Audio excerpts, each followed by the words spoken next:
para que a gente possa entender como, ou compreender com um pouquinho mais de profundidade o que é isso da filosofia das artes marciais, a gente tem que entender com um pouquinho mais de profundidade também as artes marciais em si. Porque quando a gente fala em arte marcial, normalmente a primeira coisa que vem na cabeça é a parte mais técnica, ou é o que a gente lembra, sei lá, o boxe, o judô, o karatê, a gente lembra alguns nomes e pensa já na prática física em si.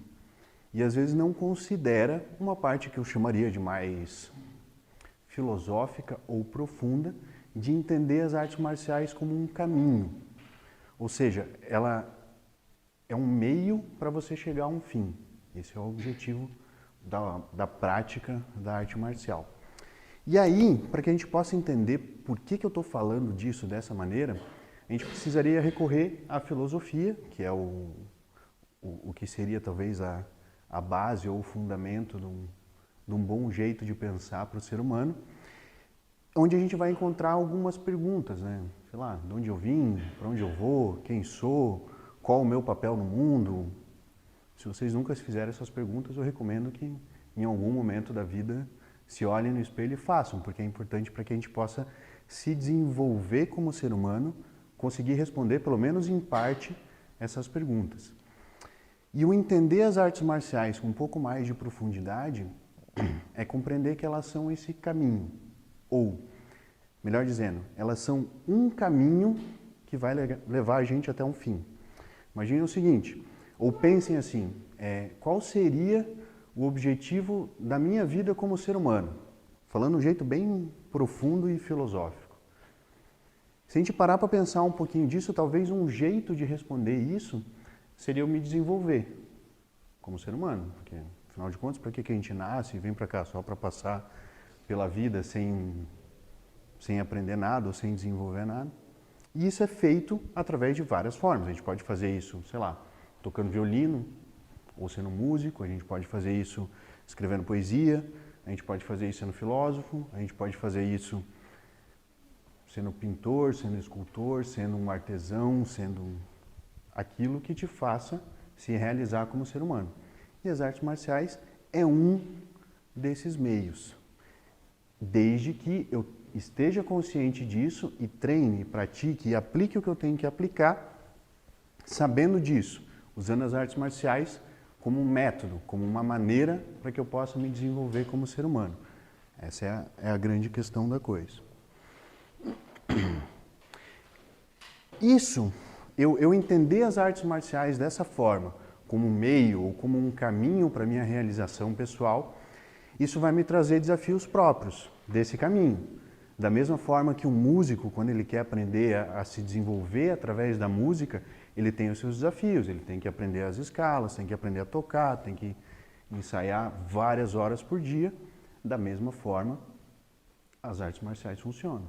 Então, eu também tenho desafios próprios, específicos para esse caminho. Mas, ao mesmo tempo que eu tenho esses desafios, eu também tenho a solução ou as ferramentas necessárias para que eu possa superar esses desafios.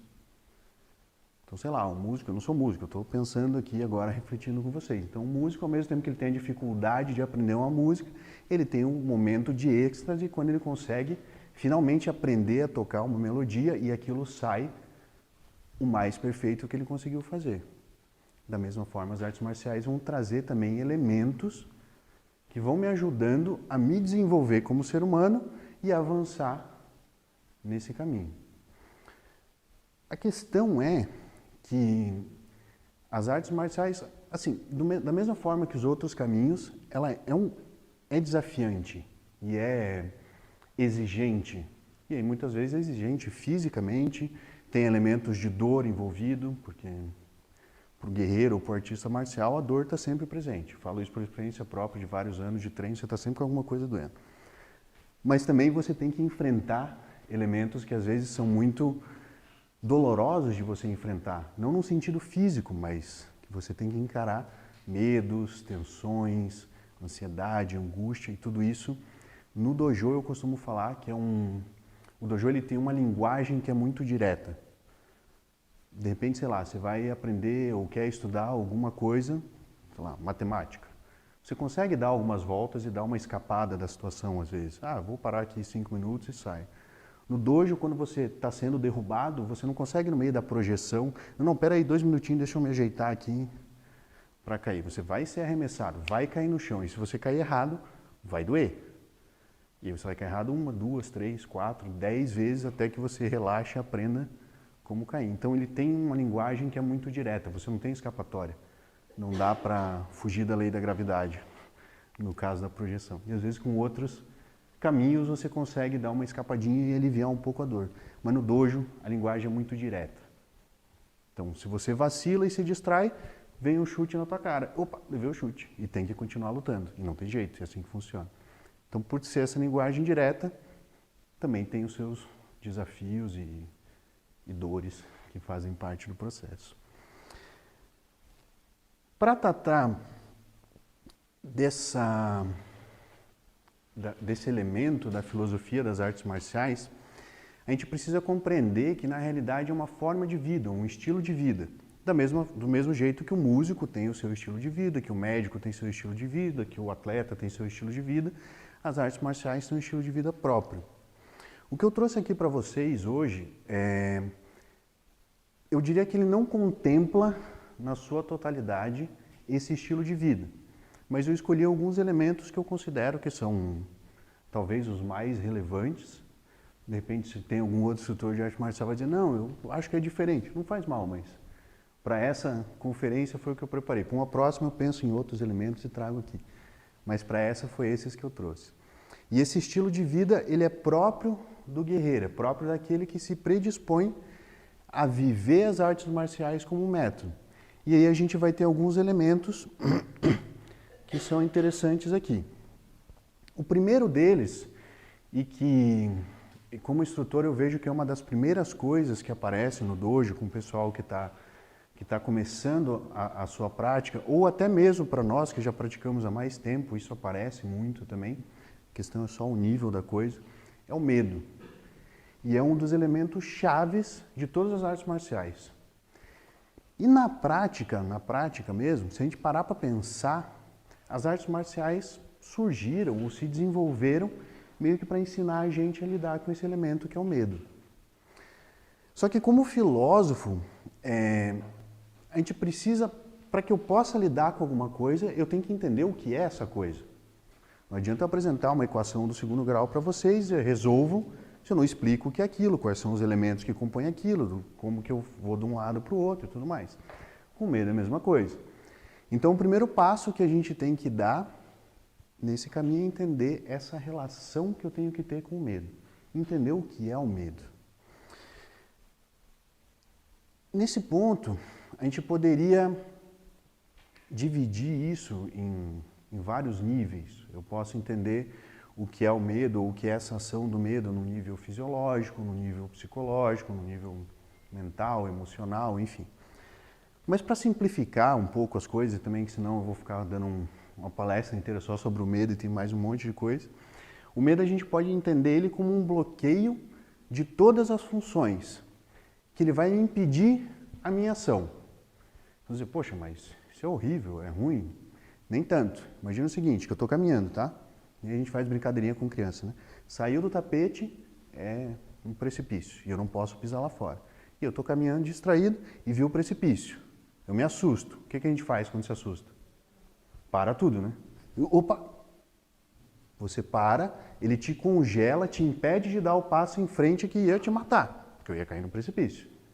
Então você tem um momento de paralisação que ao mesmo tempo que te trava, ele também te dá todas as condições para que você supere aquele obstáculo. E aí eu vou lá para a parte física da coisa. Você se assusta, o coração dispara, tem um monte de hormônio que se espalha pelo corpo inteiro e te dá todas as condições para que você possa agir diante da situação de perigo. Vocês nunca andaram distraído na rua e aí de repente você está passando por uma casa e aí um cachorro late, você não viu o cachorro? Você não dá um pulo de 5 metros de distância, vai parar lá do outro lado da rua, bem longe do cachorro. Você não ia conseguir fazer isso se estivesse todo relaxado ali e tal, numa boa. Mas por conta do susto e do medo que veio, você tem a condição para fazer o que é necessário para que você não seja mordido. No caso não ia ser, porque tem um portão, mas enfim, Entenderam a ideia, né? Então, ao mesmo tempo que o medo ele bloqueia e dá esse 1 segundo, que na prática não parece 1 segundo, parece 1h30, né? Quando você toma o susto, você consegue pensar em tudo e aí agir depois disso tudo foi 1 segundo. Ao mesmo tempo que ele bloqueia, ele me dá as condições para que eu supere essa adversidade. Então, o medo ele está diretamente relacionado com a capacidade ou com, eu diria, a habilidade que a gente tem de superar obstáculos, de passar por umbrais. Isso é interessante porque a gente vê esse tipo de elemento, por exemplo, nas culturas do Oriente. Se a gente vai em templos na Tailândia, por exemplo, tem templos com uns bichos bem feios na porta. Antes de você entrar no templo, tem lá uma carranca horrorosa, um demônio, e parece a coisa mais horrorosa do mundo. Isso te assusta. E para que você entre nesse templo, você tem que superar esse obstáculo do medo. Você tem que superar esse umbral. Você tem que topar, dar o passo em frente mesmo com aquela coisa que está te assustando.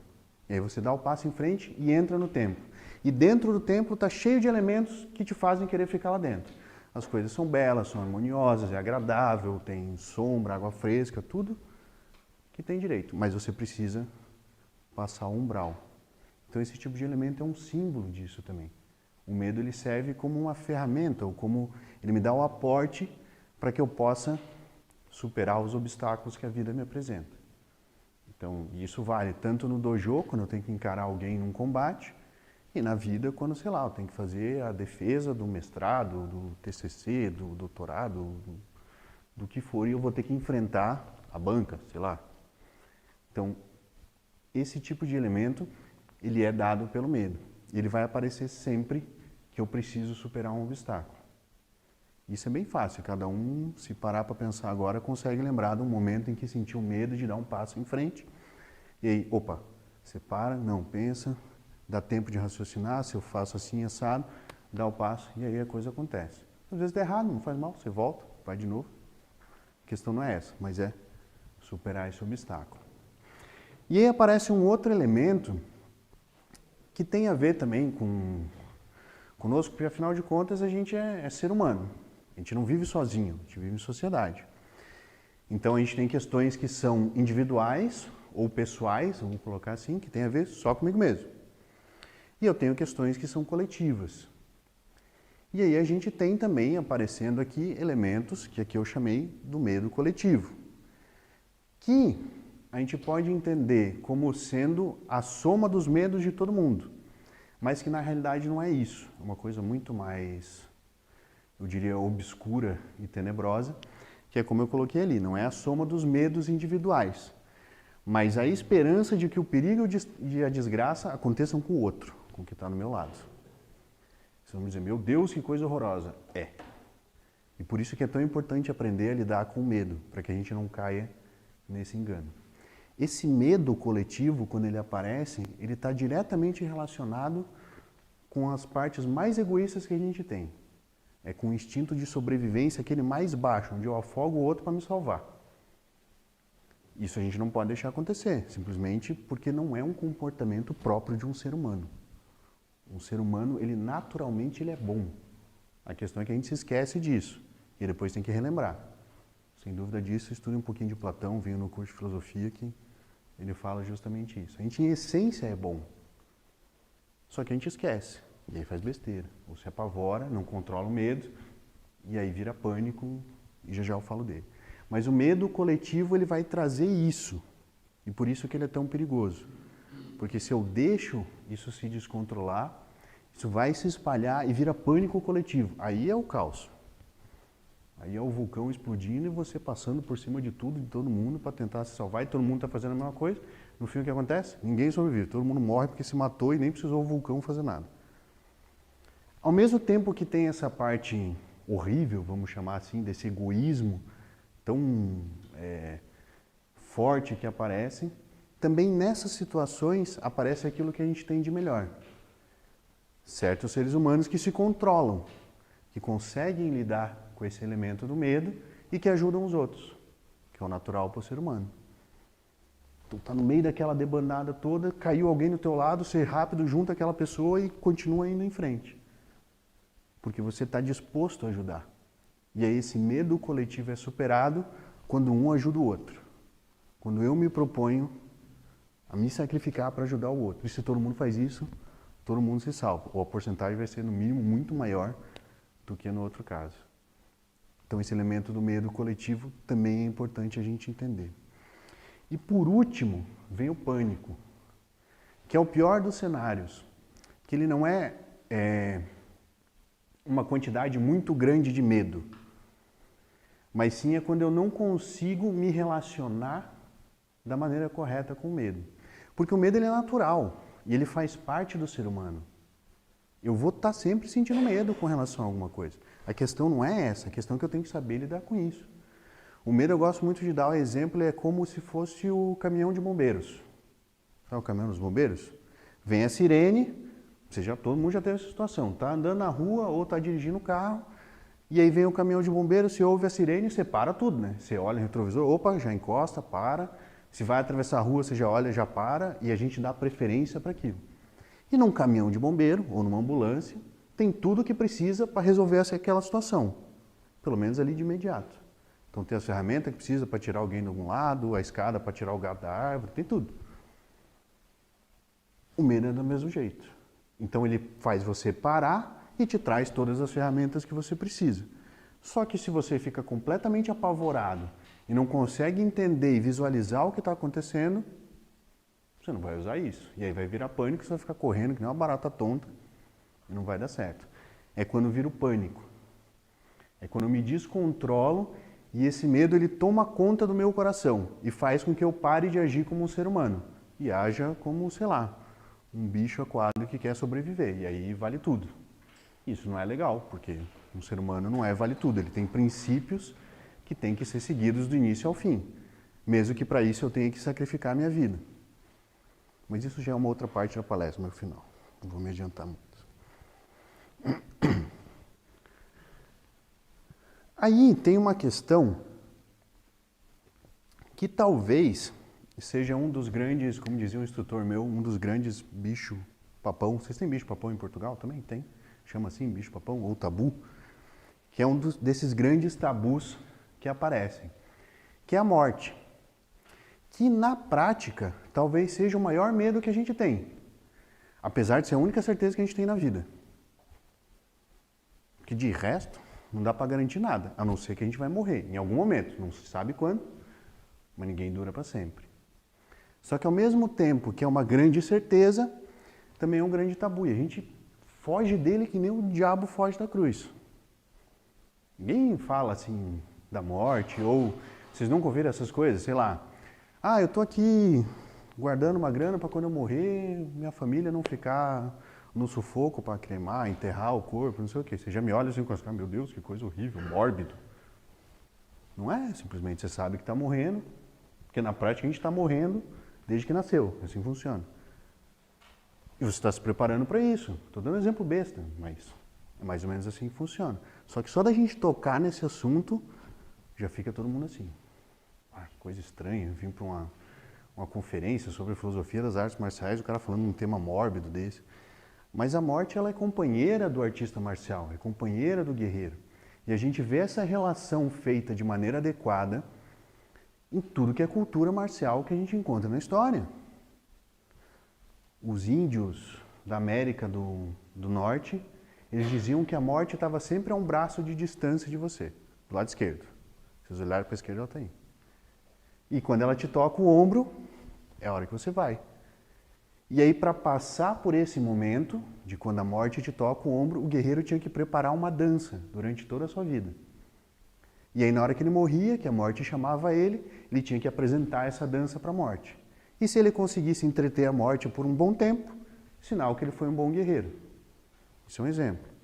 Os espartanos lidavam da mesma forma com isso. E não tinham problema nenhum em dar a sua vida pelo Estado e pela sociedade. Inclusive, as mães espartanas entregavam o escudo para o filho quando ele estava indo para a batalha e dizia, volta com o teu escudo ou sobre ele. Não tinha problema nenhum com isso. Fazia parte da tradição e da cultura deles. E isso a gente vai encontrar esses elementos em tudo que é cultura marcial. Sempre tem essa relação muito direta com a morte. Tem uma outra cultura no Oriente que dizia que no final, quando você morria, você tinha uma entrevista com a morte. Ela sentava numa mesa, na tua frente e dizia: e aí, me conta a tua vida, como foi? Eu não sei vocês, mas eu pretendo entreter a morte por, sei lá, no final de semana, pelo menos, né? Senão, pensa que vida sem graça, assim, fez isso aqui, acabou. Então, essa relação com a morte, essa presença constante da morte, dá sentido à vida do guerreiro. Porque ele sabe que a existência material, ela é frágil e pode acabar de uma hora para outra. Efetivamente, a gente não sabe. De repente, você dorme hoje e amanhã já não acorda. Não tem como saber isso. E eu dar valor à minha vida sabendo disso e viver cada dia intensamente, presente, vivendo cada momento como se fosse o último, dá sentido à minha vida. Como guerreiro, ele entende isso e vive a sua vida assim, com total entrega e intensidade. E aí, de novo, eu vou usar o exemplo dos espartanos. Os 300 que foram lá para o desfiladeiro das Termópilas, a gente nos treinos, quando quer dar um exemplo disso, fala: olha, você tem que caminhar agora como se fosse o espartano indo para as Termópilas. Eles sabiam que ia morrer, era uma missão suicida, mas que salvou todo o mundo ocidental. Então, você precisa estar disposto a fazer esse sacrifício. Mas só é possível fazer isso se eu tiver essa relação adequada com a morte. Senão não vai funcionar. Então, durante toda a sua vida, o guerreiro se prepara para a sua morte. Aí de novo você vai dizer: meu Deus, que coisa mórbida. Faz parte, não é coisa mórbida, é coisa de guerreiro. Ele se prepara durante toda a sua vida para o momento em que ele vai fazer essa passagem. Lembram que o medo, ele tem essa relação direta com os umbrais que a gente tem que superar? Qual seria o magnânimo, ou magnânimo não, o máximo dos umbrais que a gente vai passar? O da morte. E já que ele é o máximo, é o maior, é o mais importante de todos, eu tenho que me preparar para ele, porque senão vai chegar na prova e eu vou rodar. Então a gente tem que entender que o caminho, a nossa proposta como artista marcial é de evolução. E para que eu possa evoluir, eu tenho que conseguir passar direito por esse umbral. E se eu não passo, tem que ficar vivendo de novo um monte de experiência. Aí é o que os budistas chamam lá da roda de Sansara, que enquanto eu não aprendo, eu fico indo e voltando até que a coisa se desenvolva.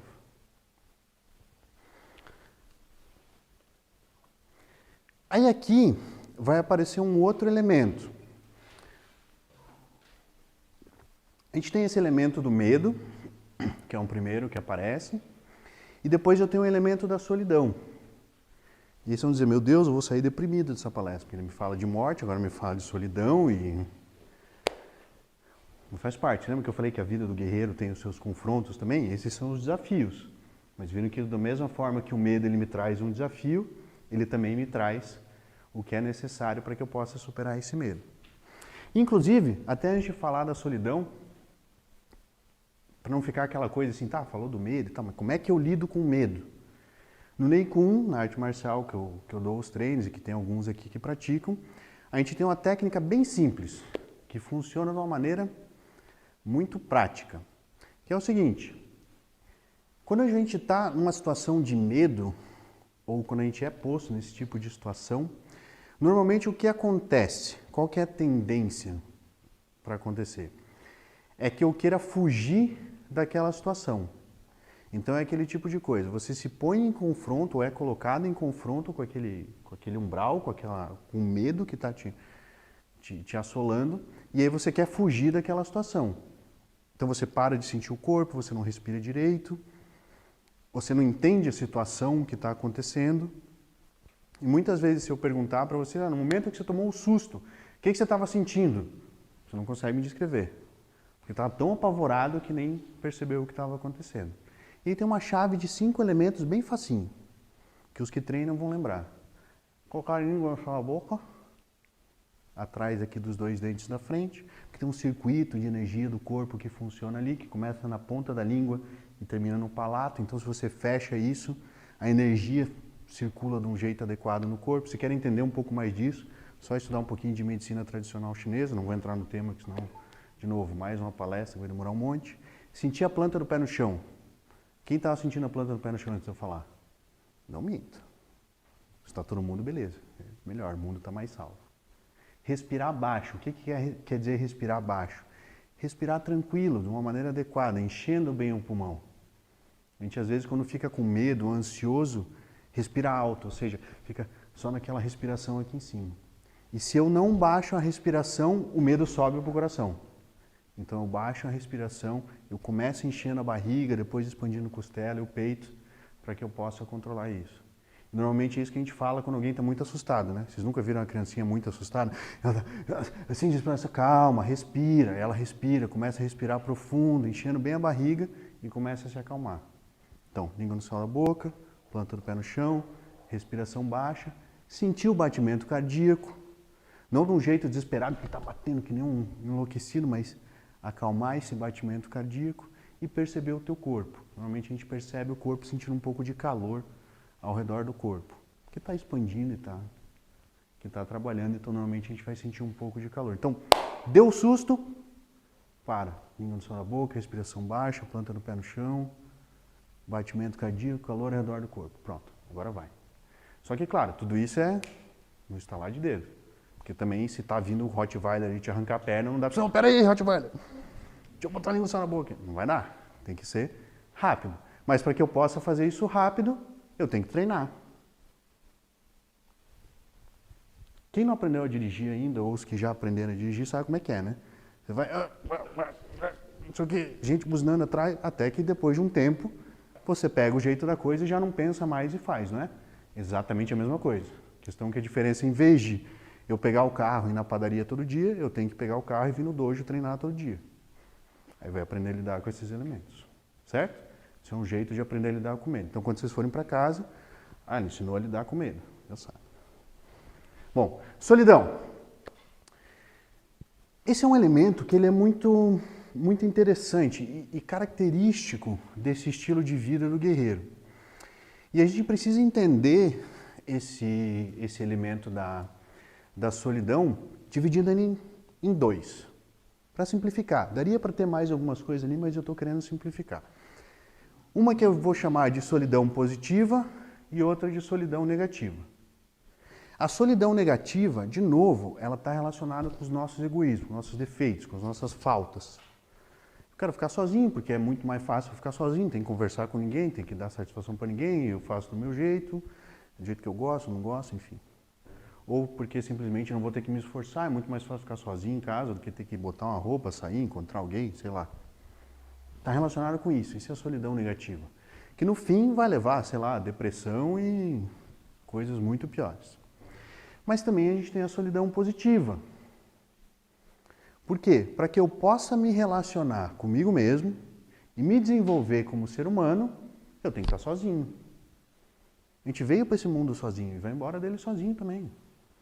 Por mais que eu ame um monte de gente, ame minha mãe, ame meu pai, ame marido, filho e tal, na hora que morrer, meu amigo, é você com você mesmo. E não tem jeito. Não adianta, não tem como. Vai ter que passar pela prova sozinho. Só que para que eu possa entender isso e passar por essa prova e lidar com a solidão da maneira correta, eu tenho que ir treinando isso também. É tudo treinamento, vão se acostumando com isso. Vida do guerreiro é só treino. A gente brincava lá no Brasil, de onde eu vim, vocês devem ter percebido, que o pessoal do Neikun e tal, acordava, tomava café, treinava, dormia, treinava, comia, dormia, era só isso que fazia, não fazia mais nada. Porque na prática é mais ou menos isso que o guerreiro faz. Ele acorda, come, treina, comer é importante, precisa de energia para treinar.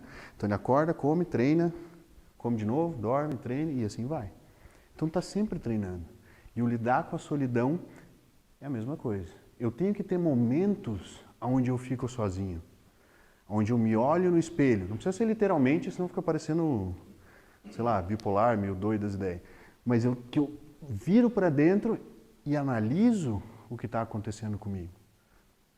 Sei lá, o cara me fechou no trânsito, você xingou ele na hora, mostrou o dedo, não sei o quê. Aí tu vai para casa, ou mesmo nem dá tempo de ir para casa, você se olha no retrovisor assim, putz, não devia ter mostrado o dedo xingado, era uma pobre coitada, uma velhinha que nem sabia o que estava fazendo. Vai dizer que nunca aconteceu isso com vocês. Vamos deixar assim, ninguém precisa falar. Então, a gente precisa desse elemento de introspecção, onde eu vou me voltar para dentro e vou ver as coisas como elas são. A questão é que Essa busca, ou essa reflexão, ou essa introspecção, quando eu me volto para dentro e estou disposto a me confrontar com esses elementos, ao mesmo tempo em que traz elementos apavorantes, eu diria, porque você está vendo o pior de você mesmo, ele te dá as chaves para resolver aquele problema. Do mesmo jeito que o medo, ele te para e ele te traz as ferramentas, a solidão te mostra o que está de errado e também te dá a chave para resolver o problema. Só que para eu ver isso, eu tenho que estar sozinho. Eu tenho que desenvolver essa capacidade de estar sozinho e feliz comigo mesmo. De conseguir ficar, vou pegar um livro, vou ler em um canto, vou simplesmente não fazer nada e estar sozinho. A gente não tem que estar o tempo todo junto com um monte de gente, com barulho e tal. Ou então chega em casa, liga a TV ou rádio, porque está sozinho em casa, só tem o gato não está dando bola para você. E aí você liga a TV ali para ouvir alguma coisa. Então, tem que conseguir ficar sozinho, com seus próprios pensamentos, com você mesmo e estar numa boa. E precisa de treino para isso. E aí a gente vai encontrar um elemento que é super importante, que tem a ver com a motivação. A solidão e a motivação, elas estão ligadas. A solidão positiva, não a negativa. Porque a negativa, ela vai te sugando a motivação e você não quer fazer nada. A solidão positiva, ela vai te motivando. Por quê? Porque no momento em que eu viro para dentro e começo a compreender quem eu sou de verdade, eu começo a entender qual é o meu papel no mundo. E se eu começo a entender qual é o meu papel no mundo, eu começo a agir de acordo com esse papel. E se eu começo a agir de acordo com esse papel, eu tenho uma motivação própria. Ou seja, eu não preciso mais que o meu instrutor me dê chute na bunda e diga, vai para o treino. Eu vou porque eu quero ir, porque eu sei que eu vou sair melhor do treino se eu for. Então, às 5 horas da manhã, quando eu toco o despertador para eu ir treinar, que o treino começa às 6, eu me levanto da cama numa boa e faço o que tenho que fazer para ir treinar. Mas só vai acontecer isso, de novo, eu me voltar para dentro, ver valor naquilo, entender que aquilo é a minha forma de vida e me esforçar para viver de acordo a isso. E aí vamos desenvolver motores, que na prática é o que significa motivação, é você ter um motor próprio que te leva a fazer aquilo que é da tua natureza.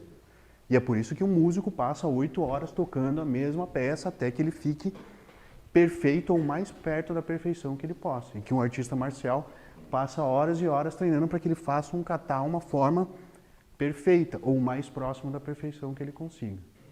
Então esse encontro, esse desenvolvimento dessa solidão positiva é o que vai gerar os motores motivacionais que vão me fazer agir e desenvolver aquilo que eu tenho de melhor. E por isso que é tão importante também ter esses momentos, porque senão eu não consigo desenvolver isso.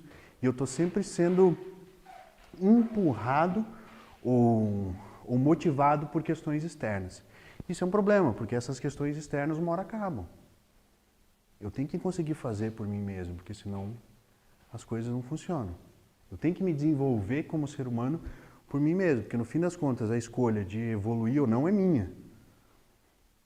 Então, e num universo que está sempre em movimento e evolução, quem está parado está retrocedendo. Quem diz é o professor Jorge Ângelo Livraga, fundador de Nova Acrópole. Quem quiser saber mais disso também, venha no curso de filosofia, o Henrique tem lá várias turmas para abarcar todos vocês. Aí agora, lá venho eu com meus tabus de novo. A guerra como caminho.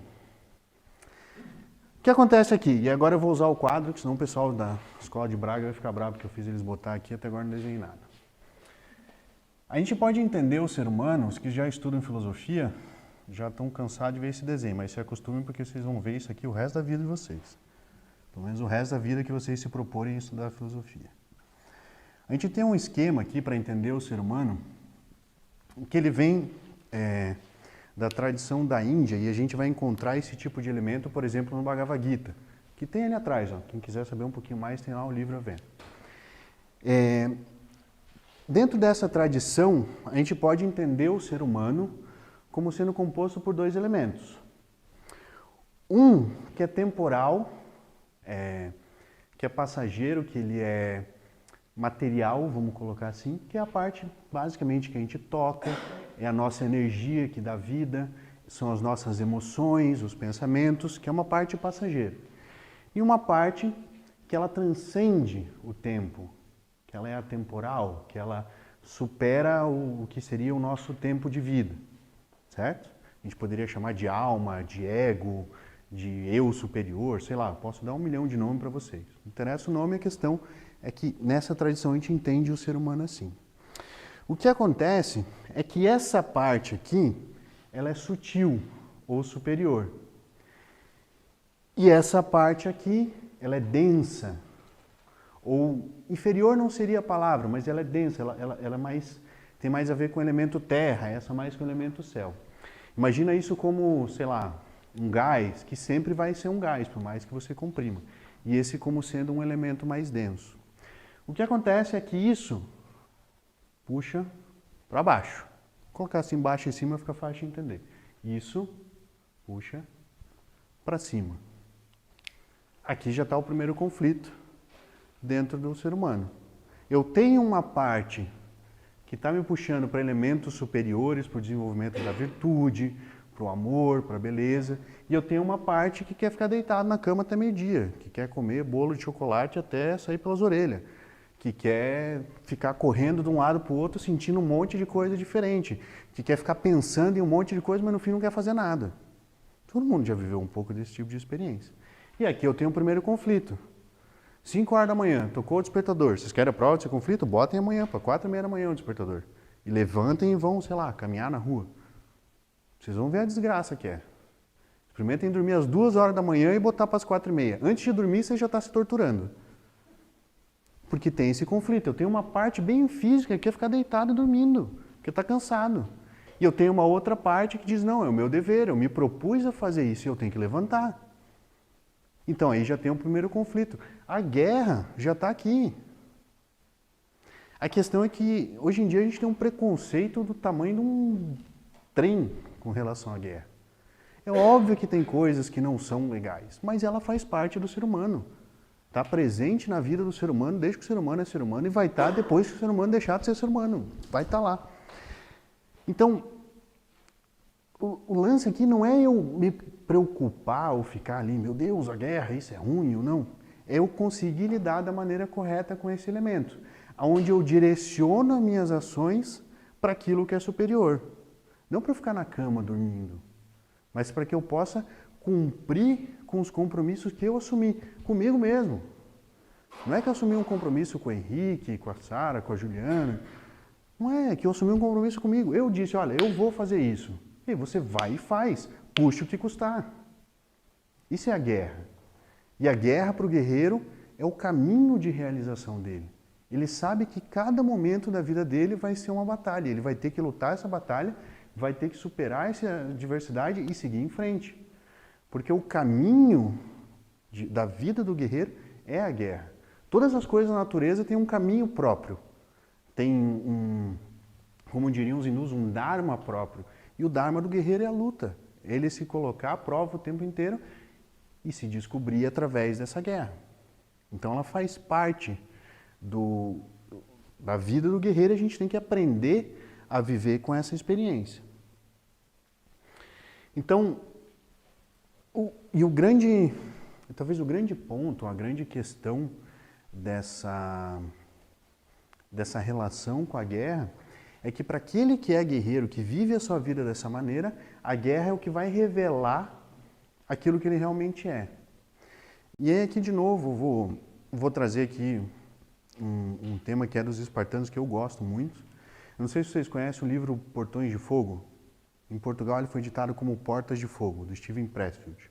E lá ele tem um trecho que ele descreve essa questão da guerra de uma maneira que eu acho espetacular. Ele fala que a guerra e não a paz produz a virtude. A guerra e a preparação para a guerra suscita tudo que é nobre e digno em um homem. Une aos seus irmãos de armas e expurga no cadinho do assassínio tudo que é vil e ignóbil. Por que ele está falando isso? Porque para que eu possa assumir o compromisso comigo mesmo e com os outros, eu tenho que ganhar do despertador às 4h30 da manhã. Eu vou ter que superar as minhas dificuldades para que eu possa mostrar aquilo que eu tenho de melhor. Sem isso não vai dar.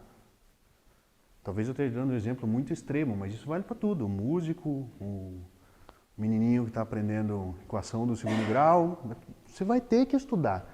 Vai ter que sentar na cadeira e ficar não sei quantas horas estudando para que você entenda o que é aquilo. E aí você vai poder mostrar aquilo que você tem de melhor. Que nesse caso é você ter conseguido aprender o diabo da equação do segundo grau. Eu estou falando dela porque eu tive trauma disso no colégio.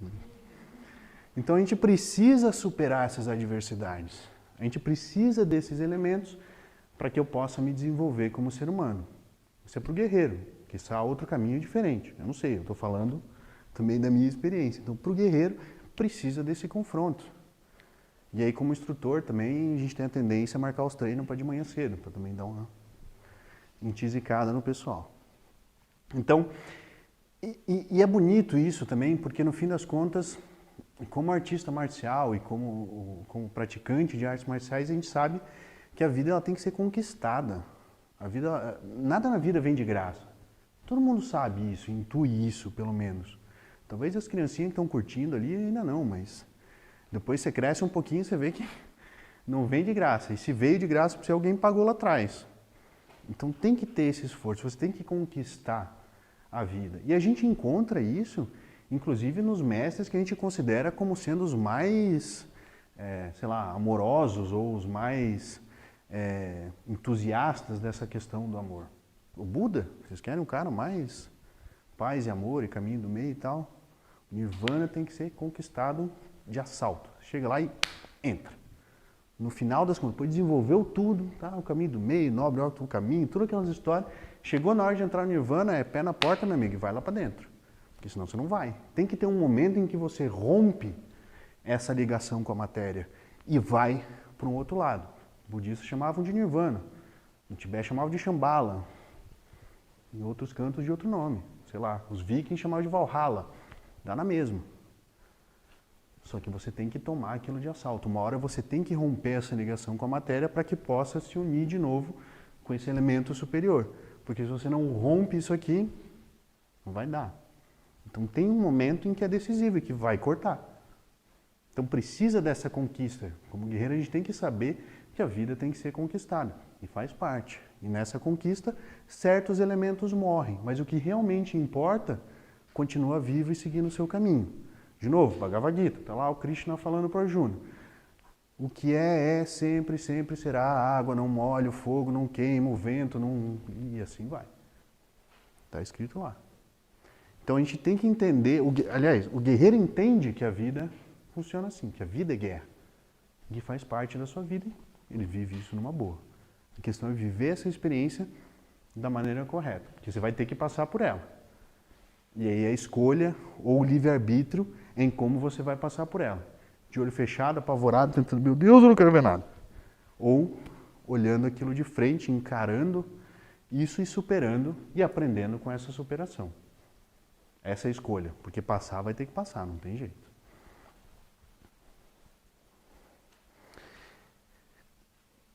Quando a gente entende que as artes marciais ou que essa vida do guerreiro é um estilo de vida, em que ela implica nesse aprender a lidar com o medo, nesse aprender a lidar com a solidão, entender que a guerra é o nosso caminho, isso vai me levar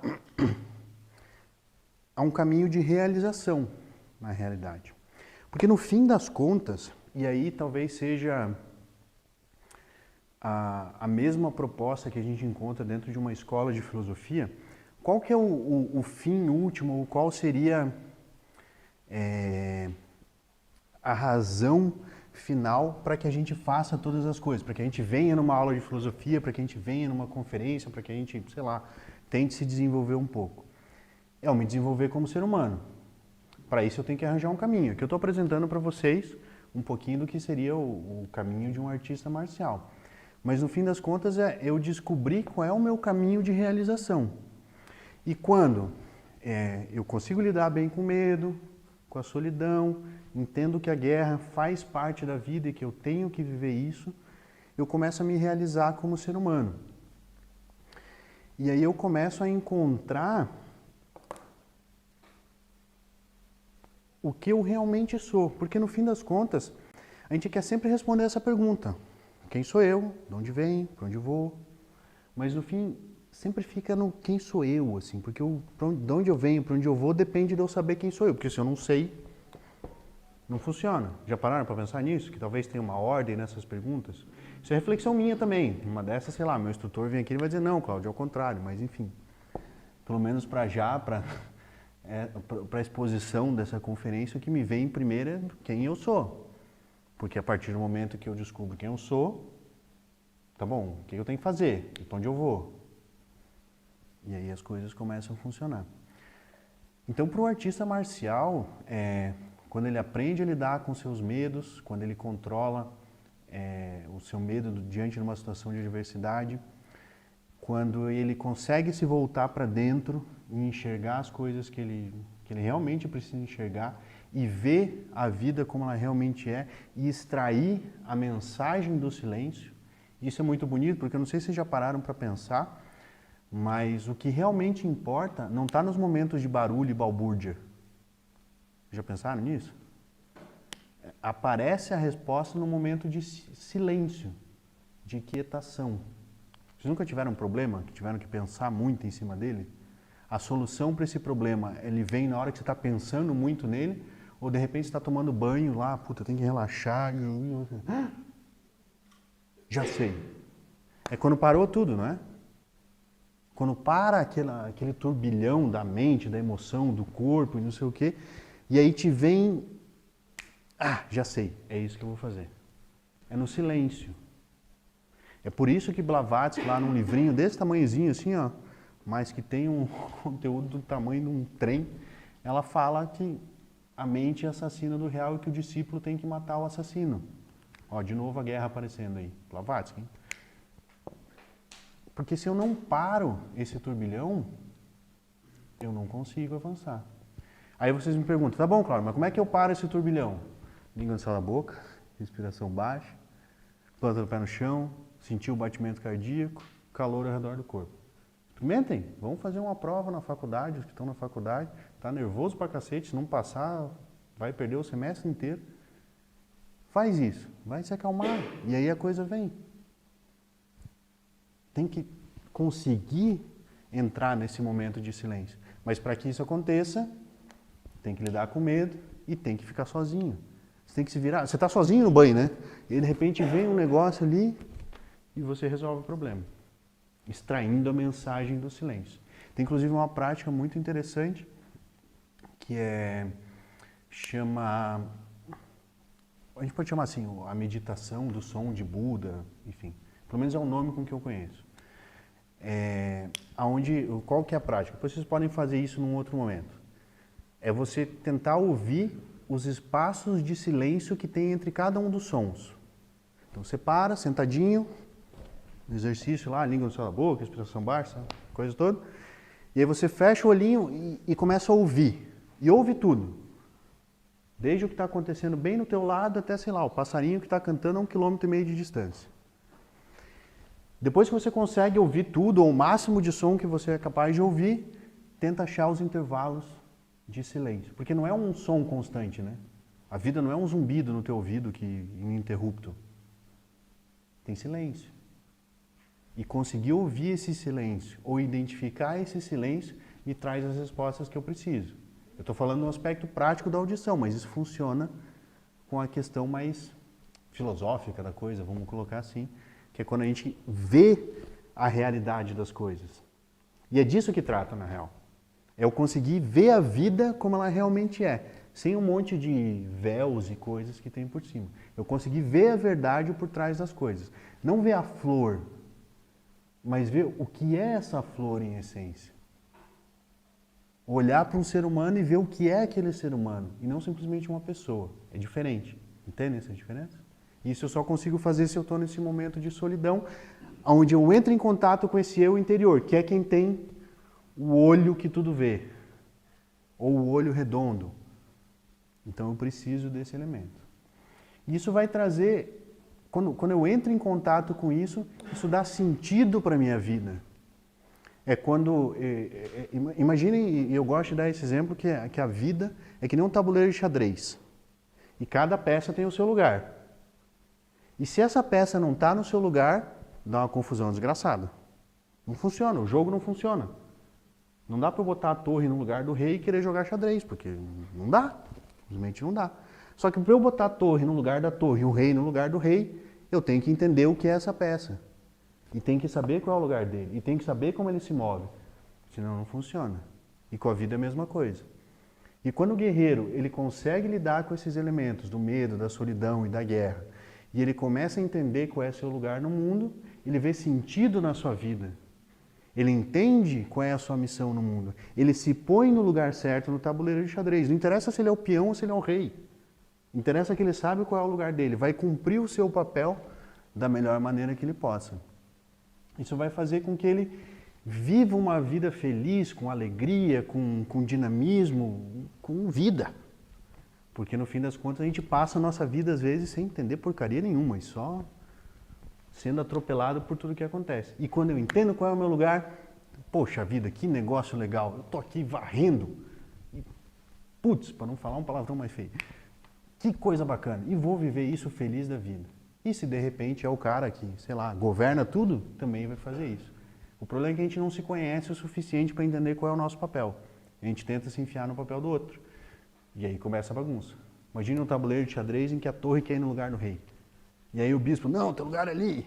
Aí vem a rainha, não, é pra cá, dá um tapa. E aí, Quinta Guerra Mundial. Não funciona. Agora, se cada coisa está no seu lugar, porque sabe que é o seu lugar e está feliz no seu lugar, aí o jogo funciona. E o resultado final disso vai ser o quê? Um ser humano realizado. Vocês querem exemplo de ser humano realizado? Leônidas dos 300, eu adoro os 300, vou falar um monte deles. Alexandre o Grande. Só fala de guerreiro. Leonardo da Vinci, Giancarlo Bernini, o Rafael, o Donatello, o Michelangelo. Falei as Tartaruga Ninja agora, e todo mundo sabe, né? Então, são seres humanos que entendem qual é seu papel no mundo, que se forjaram para fazer aquilo que é necessário e expressaram aquilo que eles tinham de melhor. E aí a gente tem o que a gente tem hoje. Platão, Aristóteles, eu podia falar de vários, Blavatsky, todos eles. Mas porque sabiam qual era o seu papel e realizaram aquilo que era preciso. Sem isso, não tem chance, você vai ficar batendo cabeça.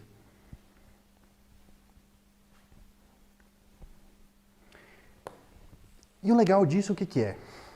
Que esse caminho, ele é, eu diria que quase que universal, que ele aceita e ele acolhe qualquer ser humano. Não importa se é homem, mulher, gordo, magro, alto, baixo, velho, novo, não interessa. Se você se propõe a viver a tua vida de acordo com esses princípios, a superar os teus medos, a estar sozinho quando é necessário, a extrair a mensagem do silêncio, a entrar em confronto quando é preciso e viver essa experiência da maneira correta, você vai desenvolver virtudes próprias desse estilo de vida. Vai desenvolver a vontade, vai desenvolver a inteligência, a imaginação, a perseverança, a bondade, a não violência. Eu posso citar aqui uma lista infinita quase de virtudes e coisas boas que a gente pode desenvolver quando entende a vida dessa maneira. E quando realiza isso em alguma medida. Não precisa ser, querer ser do tamanho de Alexandre o Grande, mas do tamanho que você é, ser o seu Alexandre o Grande. Você ser o Alexandre o Grande da tua vida. Você ser o Júlio César da tua vida. Você ser o Krishna da tua vida. Isso é a realização através das artes marciais. Então, e o mais legal ainda, na prática, não é fazer um monte de coisa, mas é o contrário. Tem a ver com a questão do silêncio. É você tirar todos os elementos que interferem. No fim das contas é isso. Não é fazer um monte de coisa, não é ter um monte de atividade. Isso não quer dizer para o pessoal que treina que não é para vir treinar. Mas é você deixar, é você parar com esse turbilhão de coisas que te interferem desse caminho. Parar com um monte de vozes que te tiram do caminho teu como ser humano. E aí aqui eu vou dar um exemplo disso, que é bem interessante. Todo mundo já ouviu falar do Templo de Shaolin? Sim? É mais ou menos famoso, vai? Nunca ouviu falar no Templo de Shaolin? Diz que, mitologicamente falando, que todas as artes marciais têm sua origem no Templo de Shaolin. Uma historinha e tal, não quer dizer que necessariamente assim, mas ela é interessante. E aí quando você ia para esse templo para se tornar um monge e tal, e fazer todo o teu treinamento, no final tinha algumas provas. Uma delas era uma prova teórica, filosofia das artes marciais. Outra delas era fazer um combate com cada um dos monges do templo. Então, sei lá, tem 300 monges no templo, vai ter que lutar 300 vezes. Depois era fazer um combate com esses monges, mas todos eles contra você. Aí depois tinha que era uma das provas, que era você entrar imagina um labirinto, e esse labirinto, ele tinha várias armadilhas no meio do caminho e tal, e tinha várias vozes e barulhos acontecendo. E uma dessas vozes era do teu mestre, te dizendo qual era o caminho que você tinha que percorrer. E no meio daquela bagunça toda, você tinha que conseguir se concentrar na voz do teu mestre para ouvir qual era o caminho certo a percorrer. Porque senão, sei lá, ia vir uma espada de algum lado e te arrancar a cabeça fora. Então, quando eu falo que não é fazer um monte de coisa, mas justamente o contrário, é disso que está falando. É você, no meio desse turbilhão, parar de ouvir as coisas que não interessam e se concentrar naquilo que realmente importa. Que nesse caso é a voz do mestre que está falando desse silêncio interior que está te dando a saída do labirinto.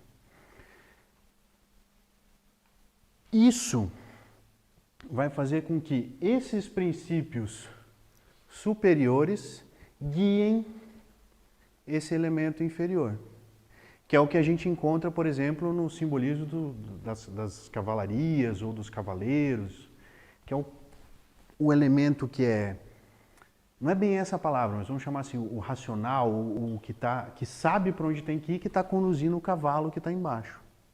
E tem que ser assim, porque com um cavalo selvagem eu não consigo fazer nada, é um cavalo selvagem. Agora, se eu domo aquele instinto, aquela força toda, ele consegue ser útil e ele também se desenvolve. Mas para isso eu preciso que esses elementos superiores, eles se coloquem no seu lugar, que saibam que aqui está o rei e a rainha, e eles que comandam o tabuleiro. E o resto vai ser comandado por eles. Isso não quer dizer que o elemento que está embaixo ele é inferior. Simplesmente ele tem uma natureza diferente, tem um papel diferente. E eu preciso compreender isso com profundidade para que eu possa fazer com que isso aconteça, com que essa polaridade correta aconteça. Eu acho que é o último slide. Bom, o que eu tinha preparado de maneira breve era isso. Espero que não tenha sido breve demais, eu não vi que hora que eu comecei, mas enfim. Não sei se vocês têm alguma questão, colocação, querem comentar, fazer perguntas, fiquem à vontade. No que eu puder e conseguir, eu respondo. Diga.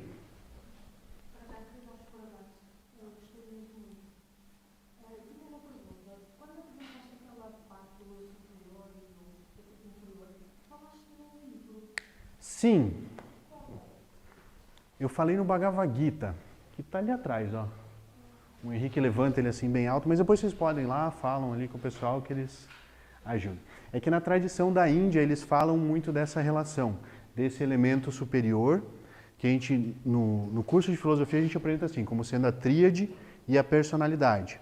E ele é dividido em elementos diferentes. Eu não vou entrar no mérito aqui agora, senão complica muita coisa. Mas basicamente é um elemento que é superior, pensa assim, a tua alma transcendente, e um que seria o que a gente vê, toca, o corpo físico, mas que não é só o físico, que vai ter um elemento energético, que é o que anima esse físico, vai ter um elemento emocional, que é o que você sente, e um elemento mental, que é o que organiza todas as coisas. Entende? Então, na chave dessa tradição da Índia, é essa aqui, da Constituição Setenária, está dividida em 7 aqui, de propósito.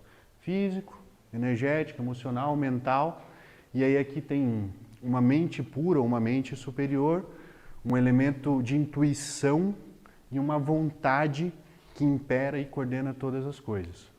É mais ou menos essa a chave explicada de uma maneira mais simples. No Bhagavad Gita ele fala, não exatamente assim, mas ele fala, olha, quando o Arjuna vacila e não quer lutar, tem um elemento superior que ele é eterno e transcendente. E o que está acontecendo aqui, o que está morrendo, é esse elemento inferior. Mas o que realmente importa, perdura. Uma epopeia guerreira, a linguagem é guerreira, então essa é a proposta, da guerra mesmo. Então vale a pena, é um livro muito bacana. Nada. O que mais? Diga. Como trabalhar ou desenvolver a questão de você, a solidão negativa e a solidão positiva dentro de um aspecto que você não conheça? Porque pode ser tênue, muito tênue a linha entre a solidão positiva e a solidão negativa, e seja que você pense que está na solidão positiva, por exemplo, só que às vezes você já está vivendo dentro da solidão negativa e não consegue identificar esses tipos de aspectos. A solidão positiva, o resultado dela vai ser a motivação. Então, se você desenvolve uma motivação própria para realizar aquilo que você entende como sendo o que você tem que realizar, tá ok. Se é aquele negócio tá sozinho, só quer ficar na cama deitado, dando um exemplo bem extremo assim para tentar ficar claro, tá, tem alguma coisa errada aí e aí tem que se ver. Mas isso, claro, pensa assim, ó, eu separei, né? Tá tudo meio separado, medo, a solidão, a guerra e tal.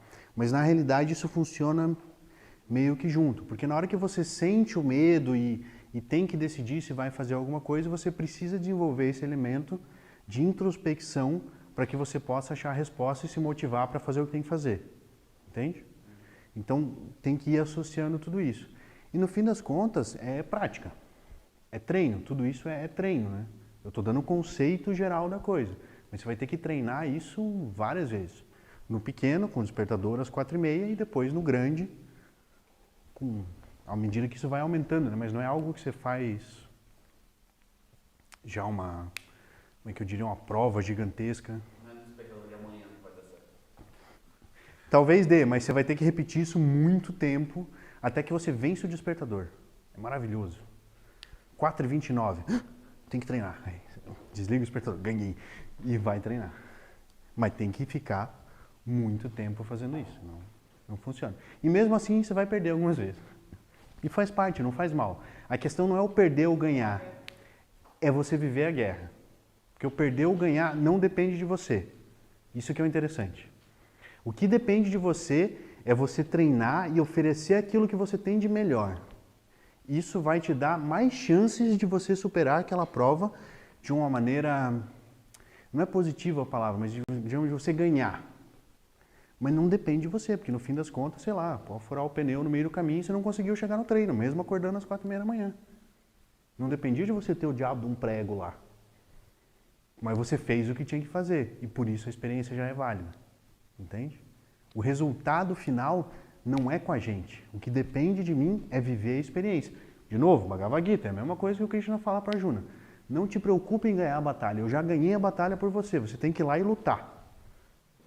O estilo de vida do guerreiro é a guerra, é a luta. Ele tem que lutar. O resultado disso, no fim das contas, é irrelevante, porque o que a gente gosta mesmo é daquela disputa. De eu disputar comigo mesmo e venci. Ou levei a chapada, não foi mal, amanhã eu vou de novo. E venci. Ou perdi de novo, não interessa, vai de novo. E você fica nessa.